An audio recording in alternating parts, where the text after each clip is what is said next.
Chapter 2 of Snot Stew. A cloud of dust belched up from the hay. I peeked out from under Toby's ear, where I was trying to hide. I blinked, trying to clear the dust from my eyes. A people stood there. It was a man-people. He towered above us. He glared down with a mean and nasty look. I was scared and wanted to run. Only I couldn't. Toby couldn't either. I tried to get to my feet, but I was shaking so hard nothing would move. The man-people frowned. He scratched his chin with his huge paw. "I'll be." His deep, roaring voice boomed. "That much racket?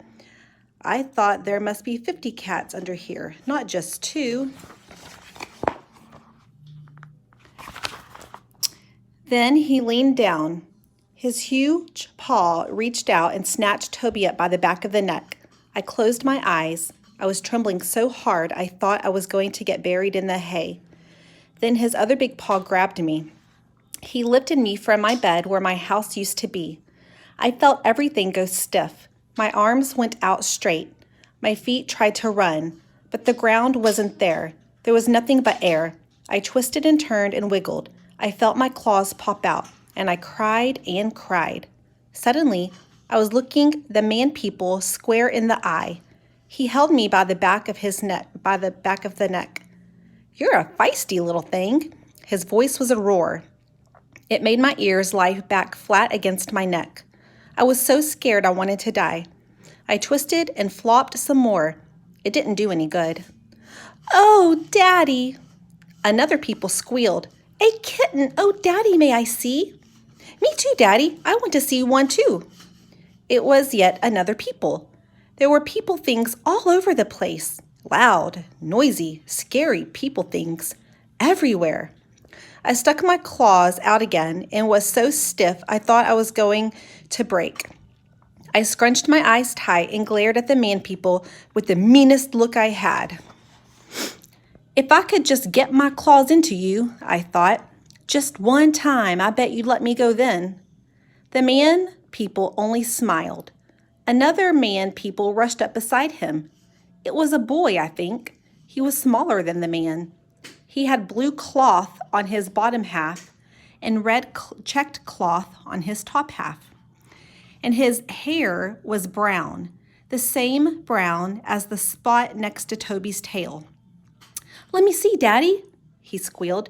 "May I hold him? Please, please, please?" The man-people handed Toby to the boy. I shuddered again. Were they going to eat him? Were the people things going to bite my brother's head off? Were they going to toss him in the air and hold him by the tail and then gobble him down like we did a mouse? I couldn't stand to watch. I closed my eyes. "Meow!" I called, which meant, "You're my brother, Toby. I love you. Goodbye." The boy people didn't toss him in the air. He didn't hold him by the tail. He didn't bite him. He just cuddled Toby in his arms. He held him tight and stroked his fur and talked real soft in his ear. Another voice behind me made me jump. I stuck out my claws again. "Oh, Daddy!" it squeaked. "May I have that one?"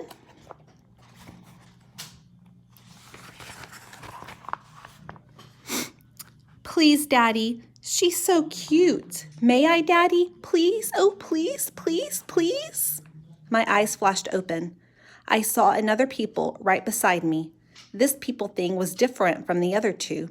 It had on a cloth thing that was the same color from its top to its bottom. It was blue and full and rustled in the breeze. Its hair was long and yellow covered, like the spot near Toby's ear. Its voice was higher and not so loud. It must be a girl people. "I don't know."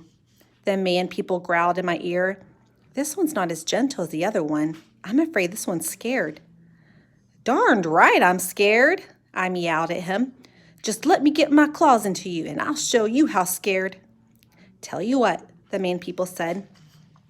"Let's let this one go. You and Ben can play with the other one."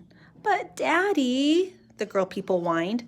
"Ben's got a kitty. I want a kitty too. Please, Daddy. Ben never shares anything with me. I want my own kitty." The man people squeezed harder on the back of my neck. I felt him shake. Now hold on just a minute. His voice was deeper. I never said anything about keeping them. I thought you could just play with them out here. And Ben, where are you going with that cat? Toby and the boy people who was holding him disappeared out the door. The man followed him, still holding onto my neck. Ben, come back here with that cat. Ben, mind me. Ben! Ben just kept going. The girl people was right beside me. Daddy, please, please, may I have one too? She was jumping up and down, grabbing at me. The man lifted me higher. My tail twisted, but all I could do was flip and flop in midair. Daddy, it's such a pretty cat. Please, Daddy. Oh, please. Now, Sarah. She jumped up and down again. Oh, please, please, please. Toby and the boy people named Ben disappeared through a big door in the other barn. I just knew I'd never see my brother again. Daddy, please, pretty please, with sugar on it, please. The man people named Daddy sighed. He turned around to look at the girl people named Sarah. Oh, all right. I don't take much to cats in the house. They need to be out here in the barn to get rid of the mice. But if you really want her... Oh, Daddy! The Sarah people squealed as she jumped up and down. I do. Daddy handed me to Sarah. He put her paw where his had been in the loose skin on the back of my neck. You be careful, he warned. She's scared and she'll scratch you.